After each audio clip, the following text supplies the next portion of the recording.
They say gardening ends when the leaves fall, that when the air turns sharp and the trees grow bare, it's time to close the gate, stack the tools, and let the earth sleep. But I've come to believe that November isn't an ending at all. It's a second spring for those who have learned to slow down and listen. You see, when the world grows quiet, something changes in the soil. It softens again, like an old friend opening their hands for one more conversation. The ground still breathes, still welcomes, still remembers the rhythm of our touch. There's a beauty in this month that most gardeners overlook, a calm that matches our own pace. The heat of summer is gone, and so is the rush. There's no race for blooms now, no frantic watering, no bending and hurrying before the sun sets. November asks for something simpler, a gentle hand, a slower heart, a willingness to trust that growth can happen even in stillness. I've learned that this is the time for the quiet crops, the ones that don't demand attention, but reward it softly. The kind that grow almost on their own, feeding both the body and the spirit. You don't need to move fast. You don't even need much space. Just a bit of soil, a touch of warmth, and the patience that comes naturally with age. This, right here, is the season when your garden learns to move at your speed, steady, peaceful, and deeply rewarding. So today, I want to share with you 4 crops you can plant right now in November that will surprise you with how little they ask for and how much they give back. Think of them as your fast food crops, but the kind that nourish you instead of rush you. These are the easy ones, the gentle ones, the quiet doers that take root while you rest.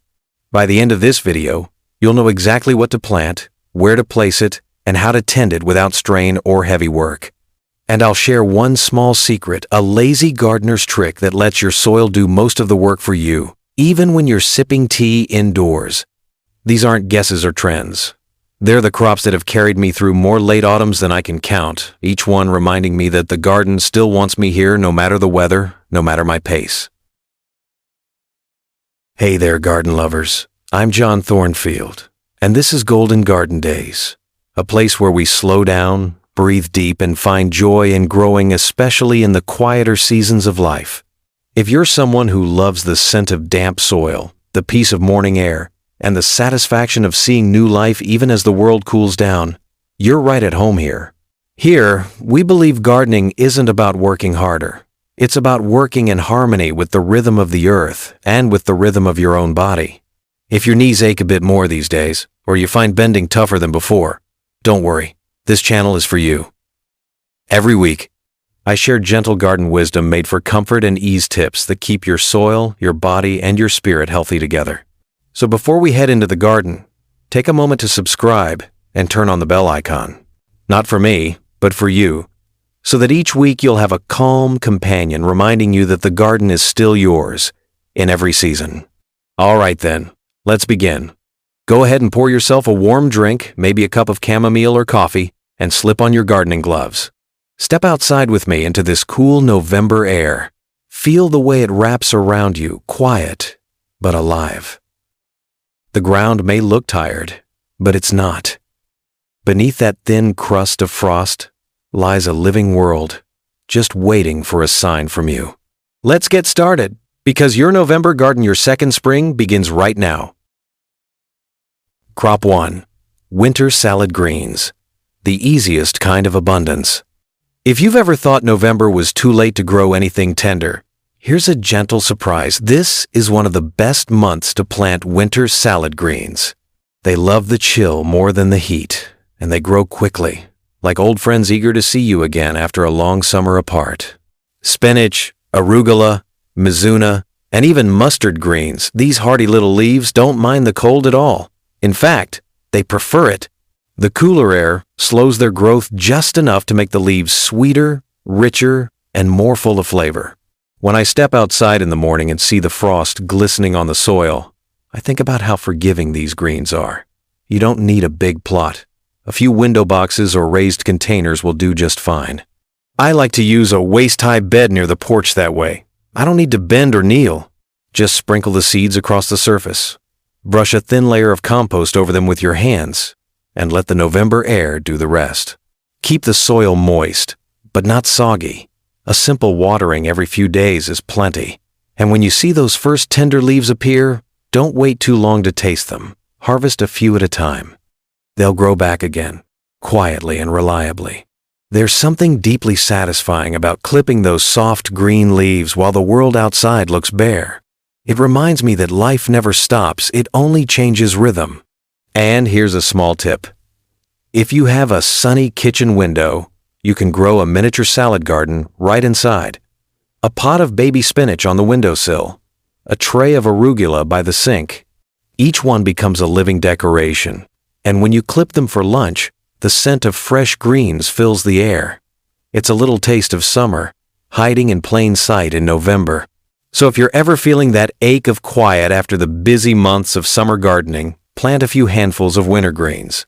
They'll keep you company, soft and steady, through the coldest days. Crop 2. Garlic. The patient worker, underground. Now, if winter salad greens are the sprinters of the season, garlic is the marathon runner. It's the crop that teaches patience and rewards it handsomely. Most people don't think of garlic as a lazy gardener's crop, but it's one of the easiest, most self-sufficient plants you can grow.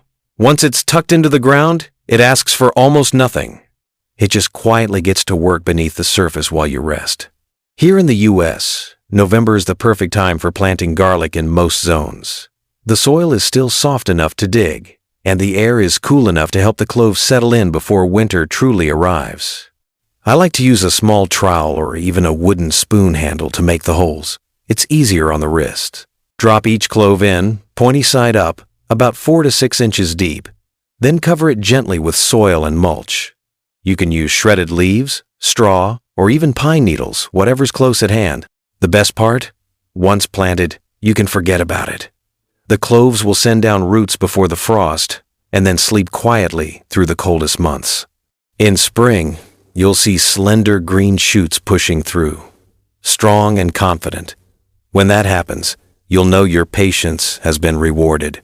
There's something deeply symbolic about garlic. It reminds me that not all growth is visible. Sometimes the most important things are happening where we can't see them in the soil, in the heart, in the quiet spaces of our lives. For seniors like us, gardening isn't always about doing more. Sometimes it's about trusting more, letting nature carry the rhythm while we watch, gently, from the side. Here's a small trick that makes garlic planting even easier. If you struggle with kneeling or balance, plant your cloves in deep pots or raised tubs near your back door. Garlic doesn't need much space, and it loves containers as long as there's good drainage. Come spring, you'll have a bed of emerald shoots waving at you from the porch, no heavy lifting required. And when the day comes to harvest, sometime next summer, you'll pull each bulb from the soil and realize that this was the easiest success story of the year. One simple act in November, and months later, a full basket of flavor. Garlic, in its own quiet way, is a gardener's promise kept. Crop 3. Broad beans, the gentle givers. When most gardeners hear beans, they think of warm soil and long summer days. But a little-known truth is that broad beans, or fava beans as some call them, prefer the cold. They're strong, slow growers, sturdy plants that thrive in cool air and hard soil, much like the gardeners who tend them. If you plant them now, in November, they'll quietly set their roots through winter and greet you with fresh green shoots by early spring. There's something comforting about that thought that while the world rests, your garden can still hum along beneath the surface. Broad beans are forgiving. They don't ask for perfect soil or endless watering. A bit of compost, a few inches of depth, and a little patience are all they need. If your back or knees make it tough to kneel, plant them in waist-high containers or along raised borders. That way, you can tend them from a comfortable chair, coffee in hand, while the November breeze moves gently around you. Space the seeds about 6 inches apart, and push them into the soil with your fingertips. You'll feel the earth cool and firm beneath your skin. A small reminder that connection doesn't always need effort. Cover them lightly and walk away. The rain will take care of the rest. Come spring, those plants will rise strong and sure. Their flowers are pale and fragrant, and when the pods begin to form, they look like quiet little treasures. The joy of snapping open that first pod in April, knowing you planted it during a cold November morning, is hard to describe. It's a simple, earned satisfaction, the kind that makes you smile without thinking. There's also a practical bonus. Broad beans enrich the soil by fixing nitrogen, giving back to the earth more than they take. In that way, they're much like older gardeners, steady, generous, quietly leaving things better than they found them. Crop 4. Baby root vegetables. The instant reward. If broad beans teach patience, then baby root vegetables teach joy. These are the little victories, the quick wins that lift your spirit when the days grow short. Radishes, baby carrots, and small turnips are perfect for November planting, especially in the southern half of the United States or anywhere the frost hasn't hardened the soil completely. Even in colder regions, a small cold frame or plastic cover is enough to protect them. These crops don't demand much: a shallow container or raised bed, some light, loose soil, and a bit of regular watering. I like to stand beside my waist-high planter, rake the surface with my fingers, and scatter the seeds like I'm tossing breadcrumbs for birds. The act itself feels good, rhythmic, simple, kind. Then I cover them lightly with compost and leave them be. Within a couple of weeks, you'll see the first slender shoots rising up, bright and defiant against the cold. Their speed is what makes them so satisfying. You can almost watch them grow, inch by inch, like quiet encouragement on days when the light fades too early. When they're ready to harvest, you don't need to pull hard, just twist them gently, and they'll release themselves into your hand, cool and crisp. Radishes are the quickest reward. Carrots take a little longer, but their sweetness deepens in the cold. It's nature's way of protecting them, turning starch into sugar. You can eat them raw, straight from the soil, brushed off against your sleeve like we used to when we were kids. Or roast them with a drizzle of olive oil for supper, letting their aroma fill the kitchen as the night settles in. I've always believed that baby root vegetables are the garden's way of saying thank you. They give back so quickly, with such little effort, that they make you feel capable again, even on the days when bending or lifting feels like too much. Let's pause here for just a moment. If you're enjoying this quiet walk through the November garden, I hope you'll take a second to subscribe to Golden Garden Days. Every week, I share calm, practical ways to keep growing even when the body moves slower and the world grows quieter. And if you're already part of this small but kind-hearted gardening family, I'd love to hear from you in the comments. Tell me, which of these crops are you planning to try this month? Are you planting your greens, your garlic, your beans, or your roots? Or maybe, like me, you'll plant them all and let each one teach you something different about patience, comfort, and the joy of staying connected to the earth. When I look at these 4 crops, the greens, the garlic, the beans, and the roots, I see more than just plants. I see the full rhythm of a gardener's life. Quick rewards and slow growth, effort and rest, movement and stillness.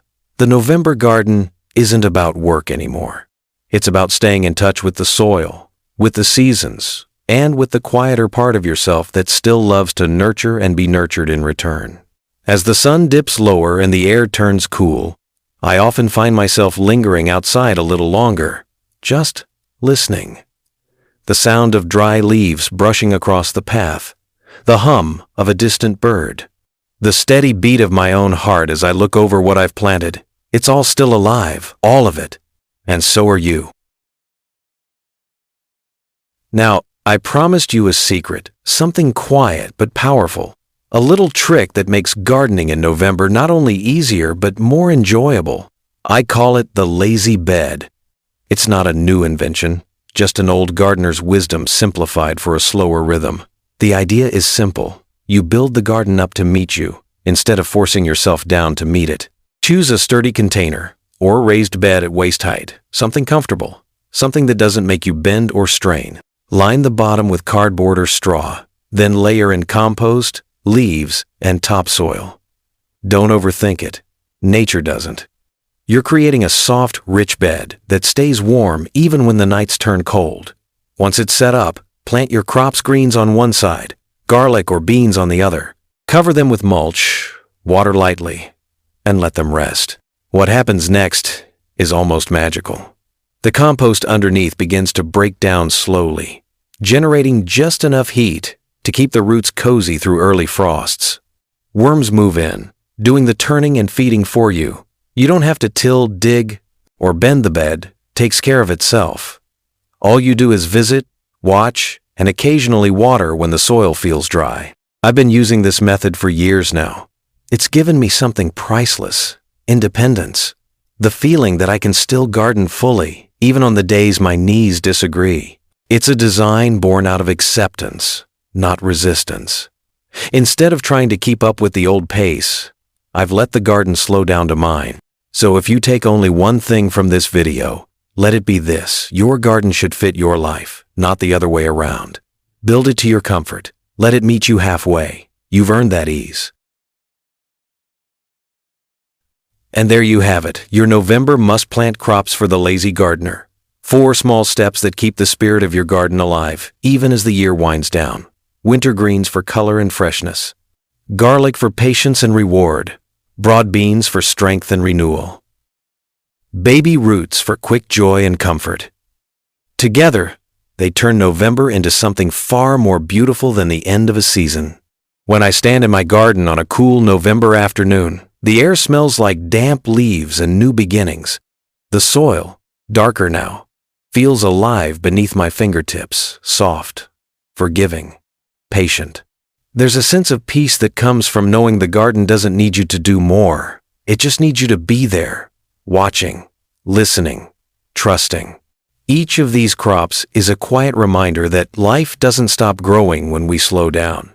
It simply changes pace, just like we do. And in that slower rhythm, there's a kind of wisdom, a knowing that we don't have to chase the bloom to be part of the beauty. So take your time, sow a few seeds, breathe deeply in the cool morning air, and let November show you what it can still give. If this guide brought a bit of warmth to your day, I'd love for you to join our little corner of peace here on Golden Garden Days. Give the video a thumbs up if you enjoyed it, and subscribe if you haven't already. Every week we gather here gardeners, friends, and gentle souls to share tips that make growing easier and life a little brighter. Tell me in the comments which of these crops you'll be planting this month. I read every message myself, and it always reminds me how many of us are still out there, hands in the soil, hearts in the garden, even as the years pass by. Until next time, my friends, keep your hands in the soil, your heart in the garden, and your days golden. Before we close, I want to share something that's been sitting quietly in my mind this season. Gardening, especially in our later years, is more than growing food. It's growing calm. Every seed we plant now, every quiet moment spent among the beds, is a kind of medicine. It eases the mind, softens the breath, and reminds us that slowing down isn't giving up. It's growing differently. When I step out in the morning, the world feels slower, but not smaller. I hear the rustle of leaves instead of traffic, the song of a bird instead of a clock. And in those sounds, I realize something simple. We don't age out of the garden. We grow into it. The earth adjusts to our rhythm, and we to hers. So whether you're planting a bed full of garlic or just a single pot of greens on your porch, do it for more than the harvest. Do it because it keeps you connected to the seasons, to your senses, and to the quiet joy of being alive and tending something that still grows, just like you.